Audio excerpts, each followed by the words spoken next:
Baik. Assalamualaikum warahmatullahi wabarakatuh. Bismillahirrahmanirrahim. Yang saya hormati Kasih PMK Kecamatan Kabat bersama staf.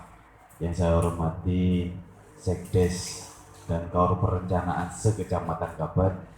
Dan yang saya hormati juga rekan-rekan pendamping BDP, BDTI. Oh, nggak ada BDTI-nya ya. PLD se-Kecamatan Kabat. Pertama-tama marilah kita panjatkan puji syukur kepada Allah Subhanahu wa taala yang mana di pagi hari ini kita kembali bertatap muka menyampaikan beberapa hal berkaitan dengan prioritas penggunaan DD tahun anggaran 2021. Salawat serta salam marilah kita aturkan kepada junjungan Nabi Muhammad SAW. Semoga yang hadir di pagi hari ini akan mendapatkan syafaat nantinya di hari kelak. Bapak Ibu sekalian, semoga PKTD ini bukan menjadi suatu penyakit baru yang menghambat panjenengan dalam menyusun APBDes 2021. Karena seperti yang bukan hanya di Kecamatan Kabat Mawon, tetapi hampir di seluruh kecamatan di Kabupaten Banyuwangi itu saat ini itu sedang gundah gulana berkaitan dengan PKTD. Banyak hal yang menjadi pertimbangan mereka berkaitan dengan masalah oposisi PKTD yang gitu.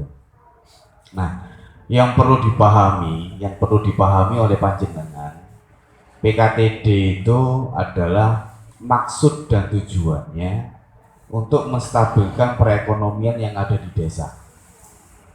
Jadi stabilitas ekonomi yang ada di desa supaya daya jual, daya beli dari masyarakat itu tetap ada, tidak terdampak oleh virus corona.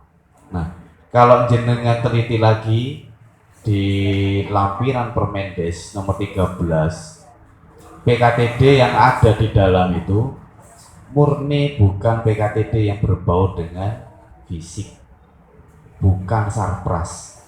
Kenapa bukan sarpras?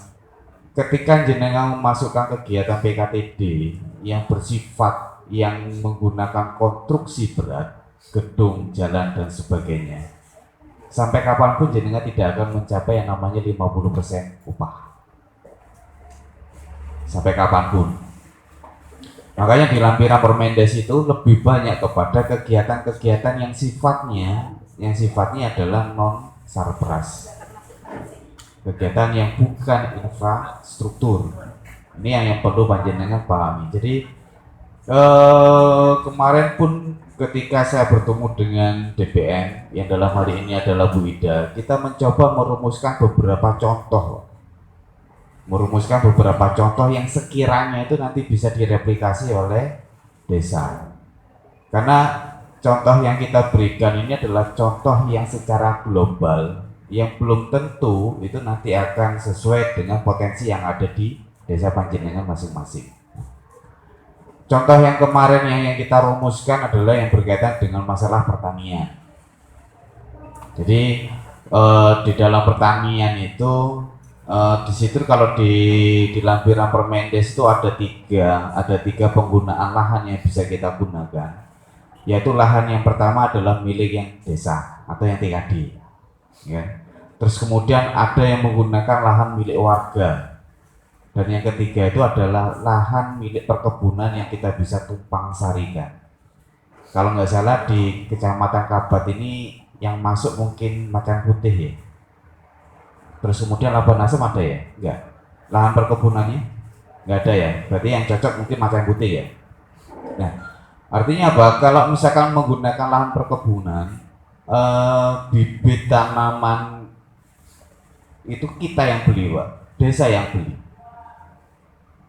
Jadi desa membeli bibit tanaman, nggak usah terlalu muluk-muluk lah. Porang boleh. Kalau porang itu panjenengan juga harus pertimbangkan panennya itu kira-kira butuh berapa waktu.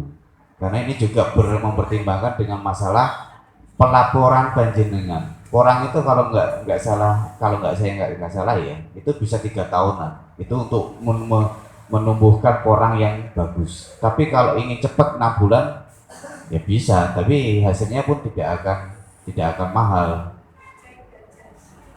Nah, Di lahan perkebunan bibit diambilkan dari panjenengan, beli dari desa, desa membeli bibit, boleh jagung, kemudian boleh jahe merah, ganja nggak boleh, kan begitu. Nah, jagung itu pertimbangan sekitar terus kemudian bibit desa yang beli. Yang mengelola dan merawat itu adalah yang menggunakan kelompok-kelompok marginal tersebut. Mulai dari persiapan lahannya, mulai dari perawatan, penyiangan, pemberian pupuk dan sebagainya sampai kepada panen. Kita yang membayar, Pak. Desa yang membayar. Guys, gampangannya begini, kalau misalkan menggunakan sawah, sawah ada kita bikin satu bau lah misalkan, satu bau butuh bibit berapa, terus kemudian apa namanya perawatan, mulai dari mulai pertama penanaman, kita borongkan misalkan, biasanya kalau satu bau borongannya berapa? 700.000 gitu. Terus kemudian dari perawatan sampai kepada panen, pengaritan ada biayanya, kemudian sampai kepada panennya itu kan juga ada biaya. Ini yang kita RAB-kan di situ. Gambarannya kalau pertanian satu bau, ini kan butuh bibit berapa, kemudian butuh biaya penanaman sampai ke panennya itu kira-kira butuh berapa. Ini yang kita masukkan sebagai PKTD 50%.